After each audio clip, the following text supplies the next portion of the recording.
Hi అండి, good morning అందరికీ. ఈరోజు నేను అల్లం పచ్చడి చేస్తున్నాను. నా స్టైల్లో ఎలా చేస్తానో చూపిస్తాను. మార్నింగ్ టైం లేదు కానీ చేస్తున్నాను. ఫస్ట్ ఆయిల్ వేసుకోవాలి. ఫస్ట్ పెనం పెట్టాలండి, మర్చిపోయింది. బాగా పెట్టాలి ఫస్ట్. ఒక నిమిషం అండి, మా పాప సతాయిస్తుంది.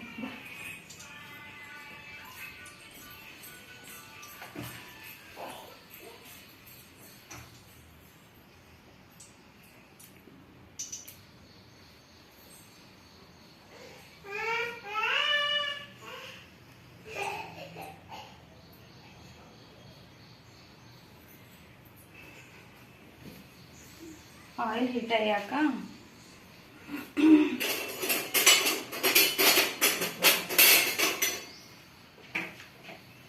లేదు, ఆయిల్ హీట్ అయ్యాక చూడండి, ధనియాలు, జీలకర్ర,